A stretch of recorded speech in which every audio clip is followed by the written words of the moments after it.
L'assassinat de Kadhafi, c'est le titre du livre que je viens d'écrire. Mais en préambule, je voudrais dire, de façon très claire et nette, que je ne suis pas du tout pro-Kadhafi, ni avant, durant la période de la guerre froide, et avant les événements de 2011, ni pendant les événements de 2011, ni maintenant, c'est-à-dire largement après. Je suis belge et politologue, expert dans les affaires africaines.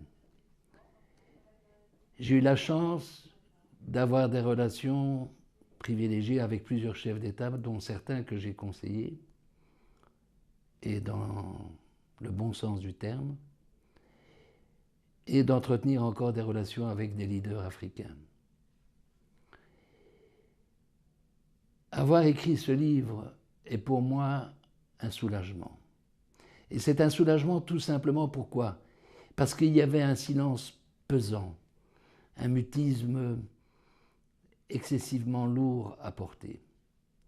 Vous savez, quand on sait beaucoup de choses sur l'Afrique, à un moment donné, à mon âge, après 65 ans d'expérience africaine, on veut se libérer.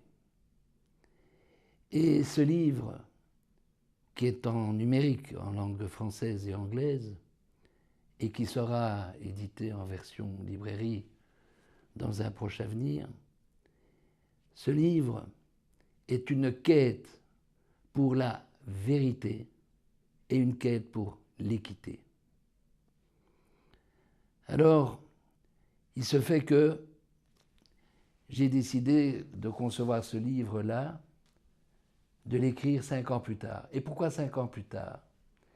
Mais tout simplement parce que si j'avais écrit ce livre dans les semaines ou les mois qui ont suivi l'assassinat de Kadhafi, qui est le début du commencement de la fin, l'élément, le facteur émotionnel aurait joué. Or, les faits qui sont relatés dans ce livre sont vraiment dramatiques, parce que les événements étaient plus que dramatiques, catastrophiques. Alors, il se fait que il me fallait du recul. Il me fallait du recul et j'ai lu des milliers de pages. J'ai contacté pas mal de personnes. Et avec 5 ans de recul, précisément, vous avez la critique historique nécessaire en votre possession pour pouvoir élaborer l'écriture, pour pouvoir rédiger ce livre. Ce livre a été conçu de façon à ce que le lecteur puisse considérer les éléments de façon chronologique. Alors ça commence comme un thriller, mais ce n'est pas un thriller, hélas. Ce n'est pas un roman, mais ça commence comme un thriller. Ensuite, dans une deuxième partie, il y a un flashback, j'y viendrai. La troisième partie de mon livre concerne les événements de 2011 et la quatrième, les conséquences et l'épilogue. Le 20 avril 2011, c'est un mercredi, je me trouve à Lomé. Il y a un homme qui, depuis 6 mois, de type arabe, me poursuivait en quelque sorte. Je l'avais vu à Abidjan, je l'avais revu à Lomé, puis de nouveau à Abidjan. Et puis, il m'aborde. Et cet homme se révèle être un des agents importants des services secrets libyens, envoyé par Kadhafi. Il m'aborde, il voudrait me parler, et il voudrait me poser une question importante. Nous nous éloignons, et il me pose cette question-ci: accepteriez-vous, au nom du colonel Kadhafi, d'approcher Maître Jacques Vergès, le célèbre avocat mondialement connu, et combien compétent dans le domaine pénal? Je lui ai demandé 24 heures de réflexion, ce qui est tout à fait normal. Dès lors, sous forme de flashback, et ça c'est la deuxième partie en quelque sorte du livre, je retrace la période terroriste de Kadhafi et puis son pragmatisme progressif qui lui permet de se rapprocher de l'Occident en renonçant à ses affres et surtout en renonçant aux ADM, c'est-à-dire aux armes de destruction massive et plus particulièrement à l'arme atomique. Il se rapproche tellement de l'Occident, il renoue avec l'Occident. Bill Clinton avait traité la Libye d'État voyou. Eh bien, il se fait que M. Kadhafi, le colonel Kadhafi, a tenu compte de tous ces facteurs-là et s'est rapproché de l'Occident. Et l'apothéose, eh bien, c'est Nicolas Sarkozy qui la lui a réservée en l'accueillant royalement à Paris en décembre 2007, c'est-à-dire 6 mois après son élection. Un petit détail, quand Nicolas Sarkozy a été élu président de la République au mois de mai 2007, la première visite qu'il a rendue sur le continent africain en tant que chef de l'État, c'était en Libye. Un peu bizarre. Enfin, c'est une question que je me pose. Ceci dit, venons-en maintenant aux événements tels que nous les avons vécus en 2011. Pour moi, ça commence en fait véritablement en novembre 2010. Et pourquoi ? Pourquoi ? Parce que nous avons des informations convergentes qui, visiblement, attestent que M. Bernard-Henri Lévy, et je le cite ici pour la première fois et je le citerai plusieurs fois, M. Bernard-Henri réunit à l'hôtel Concorde Lafayette, à Paris, Porte-Maillot, je crois, enfin je connais cet hôtel, des hommes d'affaires français ainsi que des Libyens assez importants, et qui, semble-t-il, étaient proches de Kadhafi. Et puis, deuxième partie, on est au mois de mars. M. Bernard-Henri Lévy, et le printemps arabe a commencé en Tunisie, etc. M. Bernard-Henri Lévy exhorte le président de la République, Nicolas Sarkozy, à s'engager unilatéralement en Libye, sans résolution, sans mandat des Nations Unies. Mais heureusement, il y a un homme qui veille. C'est Alain Juppé, ancien Premier ministre, ancien ministre des Affaires étrangères, un homme d'une grande expérience, et qui tout de suite leur dit à tous deux, Nicolas Sarkozy et Bernard-Henri Lévy, ne faites surtout pas ça, on va droit dans le mur, et on peut dire que Juppé a sauvé la France sur le plan international. Mais vous n'en faites pas pendant ce temps-là, et depuis plusieurs semaines. Le fébrile Nicolas Sarkozy, qu'est-ce qu'il fait ? Ben, il fait du lobbying, mais un lobbying absolument désespéré pour avoir un mandat. Il lui faut un mandat. Et c'est ainsi alors qu'il approche, bien entendu, les chefs d'État, membres permanents du Conseil de sécurité, qui disposent du droit de vote, à savoir l'Angleterre, bien entendu, les États-Unis, la Russie et, bien entendu, aussi la Chine. Alors le vote intervient. Elle intervient avec 2 abstentions assez significatives qui étaient celles de la Russie et de la Chine. J'expliquerai pourquoi ils se sont abstenus.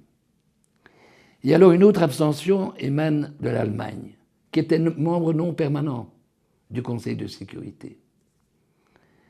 Et donc, le feu vert est donné le 17, mais je stipule bien que la résolution 1973-1973 pour les Canadiens, les Suisses et les Belges était une résolution restrictive en quelque sorte, à savoir la protection de Benghazi des bombardements libyens.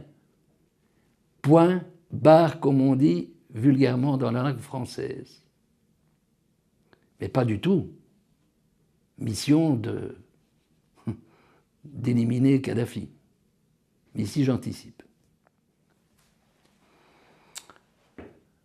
Il se fait que, à partir du mois de mars, des événements se sont précipités.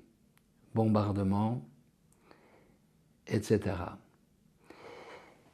Un événement très important est intervenu pour essayer de mettre fin à cette guerre qui commençait, qui allait entraîner des conséquences catastrophiques, à savoir un véritable bain de sang.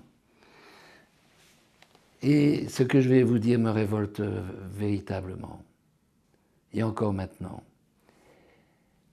Devant la situation dramatique qui prévalait en Libye, l'Union africaine, sous l'égide de M. Jean Ping, président de la Commission de l'Union africaine, accompagné du président Yacoub Zuma, président de la République sud-africaine, et d'autres leaders africains, se rendent à Tripoli pour voir Kadhafi.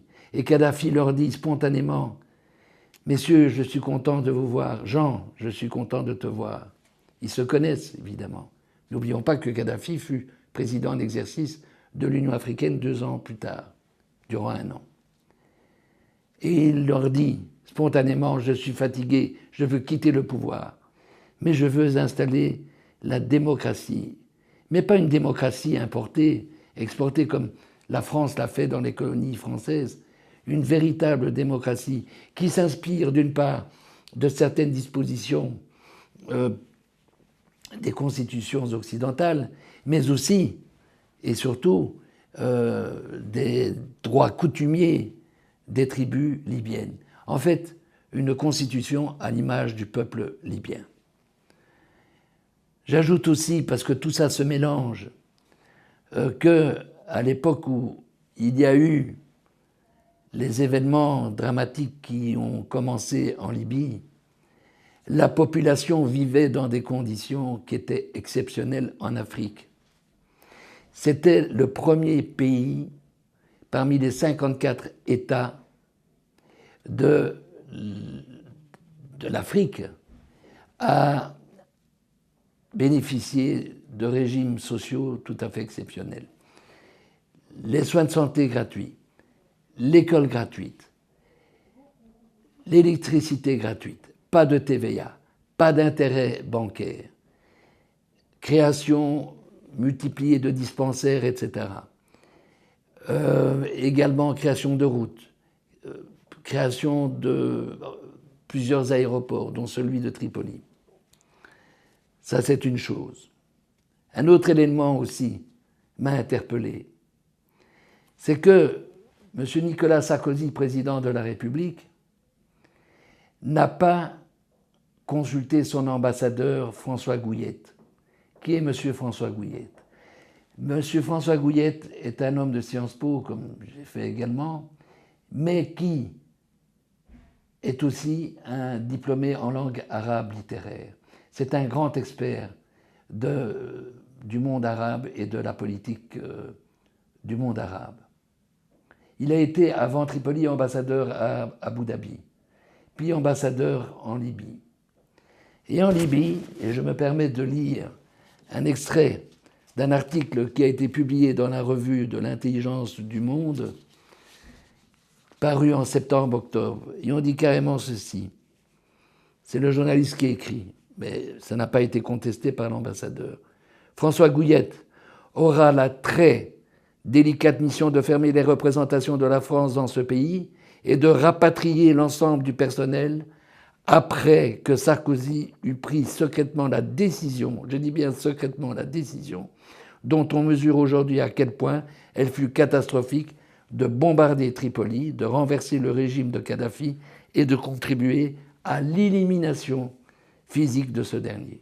Ces propos écrits n'ont pas été contestés, à ce que je sache, par l'ambassadeur Gouillette, qui fut ensuite nommé durant 4 ans ambassadeur en Tunisie, où il réalisa un travail absolument remarquable, et puis maintenant il est ambassadeur à Riyad. C'est inadmissible de la part d'un chef d'État français de ne pas consulter son ambassadeur une seconde, alors que lui était un expert. Une petite anecdote, je me souviens qu'à l'époque de l'opération Kolwezi en 1978, j'étais un collaborateur du ministre de la Défense de Belgique, vice-premier ministre, Paul Van den Boeynants. Il y avait l'opération Kolwezi. Qu'est-ce qui s'est passé? Vous croyez que le Premier ministre, Tindemans et Van den Boeynants, n'étaient pas en contact avec l'ambassadeur de Belgique à Kinshasa? J'étais aux côtés de ces hauts responsables belges, et ils étaient en contact permanent. Donc, par conséquent, là, c'est vraiment du n'importe quoi de la part de M. Nicolas Sarkozy. Mais il n'avait pas besoin de Gouillette, puisqu'il avait sur place, à Benghazi, son complice et ami, l'apprenti sorcier, le dandy, l'humanitariste guerrier qui s'appelle M. Bernard-Henri Lévy. Il était à Benghazi, lui. Il est, je le répète, une sorte de ministre des Affaires libyennes. Et c'est lui qui, bien entendu, contribua certainement à créer le Conseil national de transition, qui n'est pas un gouvernement, qui était un organe provisoire, qui fut d'ailleurs tout de suite reconnu au mois de mars, et même reçu en délégation à l'Élysée. Bernard Lévy donc est à Benghazi, j'insiste beaucoup là-dessus, et il se fait que je vais revenir sur la visite de Ping et de sa délégation. Parce qu'après Tripoli, où se rend la délégation de l'Union africaine? À Benghazi, pour discuter avec la CNT. Ils avaient un compromis en poche. Je parle de la délégation de l'Union africaine. Et Bernard-Henri Lévy était à Benghazi. L'Afrique, et c'est là que je vous dis que je suis révolté, a subi la plus grande humiliation jamais connue. À savoir que eux les Africains, que l'on accuse constamment d'être incapables de trouver des solutions, des compromis. Ici, des hommes tout à fait remarquables ont obtenu un accord de Kadhafi. Il n'y avait plus qu'à pratiquer et à engager plutôt des pourparlers avec le CNT sous la houlette de la France, puisque c'était elle qui avait le leadership de toute cette opération. Eh bien, ils ont reçu une gifle et on leur a fait comprendre, vous n'avez rien à voir ici, vous dégagez. Voilà donc un continent de 1,2 milliard d'habitants, 54 pays qui sont mis carrément de côté. C'est une affaire qui concerne l'Occident et pas les Africains. Très bien, à partir de cela, enfin plutôt très mal, à partir de cela, Nicolas Sarkozy, le président français, avec bien entendu Cameron, le Premier ministre britannique, commence à violer allègrement, à dépasser la ligne rouge en bombardant Tripoli, en s'en prenant avec beaucoup d'acharnement à Kadhafi. Et ma question elle est très simple. Pourquoi cet acharnement contre Kadhafi? Kadhafi était son pote, comme on dit à Paris, depuis 4 ans. Et puis subitement, il y a ce revirement. C'est pour des raisons mercantiles. Il y a une liste d'arguments dont je parle dans le livre. Mais ces arguments sont parfaitement fallacieux. Ce sont des prétextes. Bref, Kadhafi est assassiné le 20 octobre. Moi-même, j'ai été informé avant son assassinat par Jacques Vergès, qui s'est rendu 2 fois en Libye pour rencontrer le colonel Kadhafi. Il m'a montré des documents. Il m'a montré des photos. C'était horrible. des photos de centaines de milliers d'innocents des bombardements de l'OTAN aux environs de Tripoli. Donc, il se fait que, et j'en parle dans le livre, je parle de tout cela en détail, il se fait que Kadhafi est assassiné le 20 octobre. Bon, on connaît les circonstances, ça a tourné en boucle. On a vu qu'il a été torturé, une baïonnette dans l'anus, et puis alors abattu par des forces spéciales étrangères.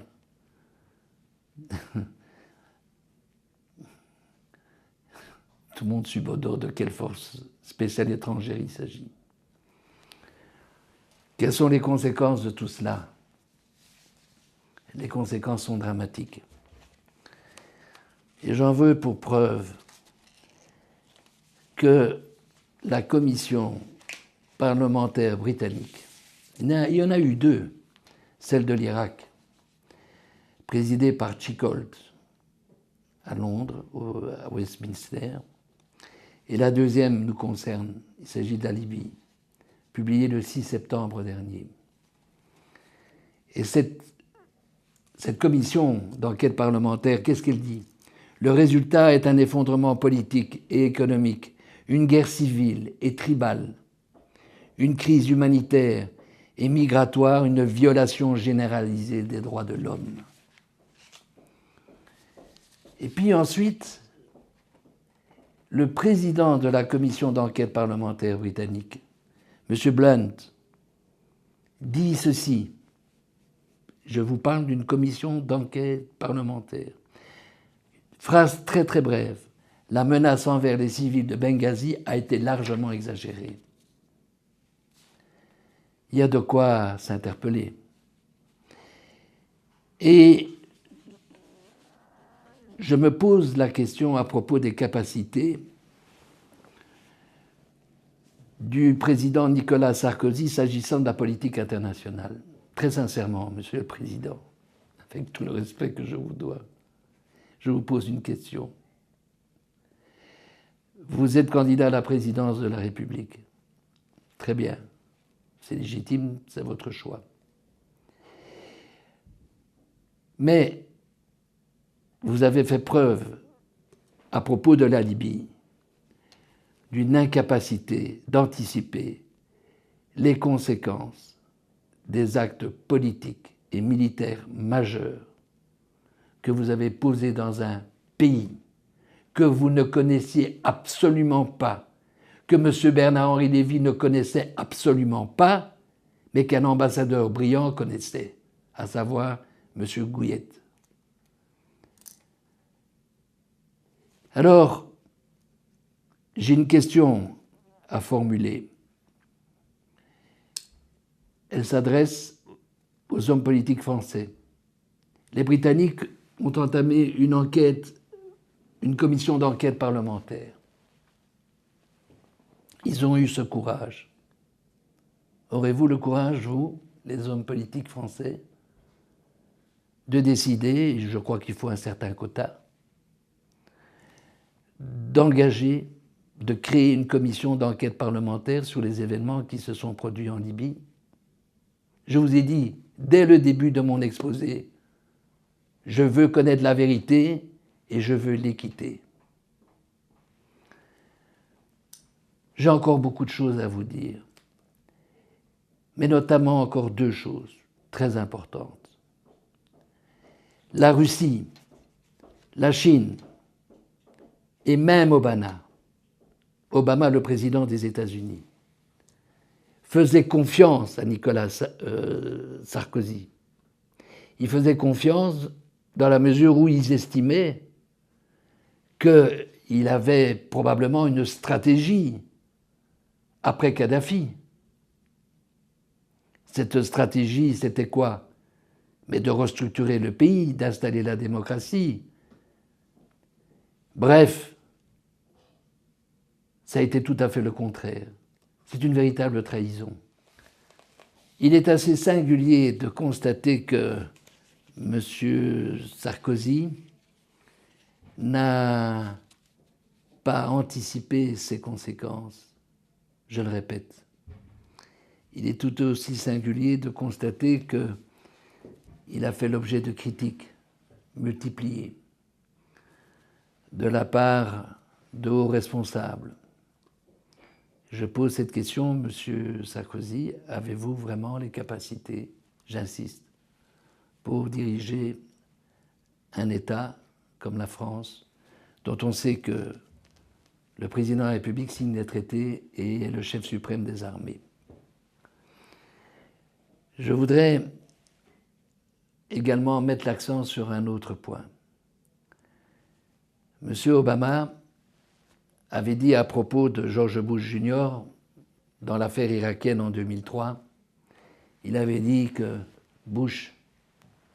George Bush Jr. avait installé le merdier, et ce sont ces termes, c'est vulgaire, mais ce sont ces termes, en Irak.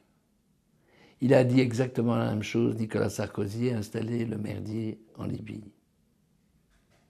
Et mieux que ça encore, Obama, après les conclusions de la commission d'enquête parlementaire de Blunt en Grande-Bretagne, Obama a fait cette déclaration un peu désabusée.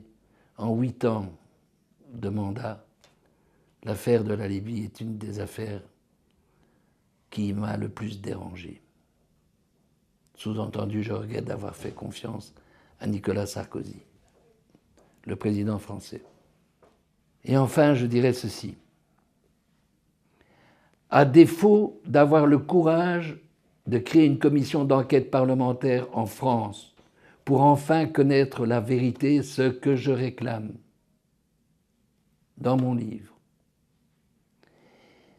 eh bien, je m'adresse ici à Madame la procureure générale de la Cour pénale internationale, Madame Fatou Sebhantou. Madame la procureure générale, vous savez pertinemment bien qu'en vertu des statuts de la CPI mis en vigueur le 1er juillet 2002, vous disposez d'un proprio motu, c'est-à-dire d'un droit d'initiative. Et c'est très simple, ça se fait sur le fondement de renseignements reçus de sources dignes de confiance, c'est tout. Alors vous allez me dire, oui, mais non, non, Madame la procureure générale, il y a un faisceau de présomptions. Il n'y a que des présomptions. Il y a une avalanche. Vous êtes entouré d'experts, d'hommes remarquables, de diplomates, d'experts juridiques, d'experts en relations internationales, dans toutes sortes de domaines. Vous savez pertinemment bien que vous avez... Allez simplement sur Google ou sur d'autres sites et vous aurez des informations qui sont fiables. Sans parler de tous les services annexes de la Cour pénale internationale qui peuvent vous permettre de vous forger une première opinion. Je sais qu'il y a des commissions d'enquête à l'heure actuelle. Et alors, une fois que vous avez examiné cela, eh bien, c'est pas compliqué. Vous vous adressez à une chambre préliminaire de la Cour pénale internationale composée de 3 juges indépendants. Et puis alors, si vous êtes autorisé à mener des investigations, vous menez des investigations sur le terrain, avec la collaboration d'hommes tout à fait remarquables qui vous entourent. Et enfin, on connaîtra peut-être la vérité, confirmée cette fois-ci, puisque une omerta prévaut en France sur la Libye depuis la mort de Kadhafi. Je vous remercie.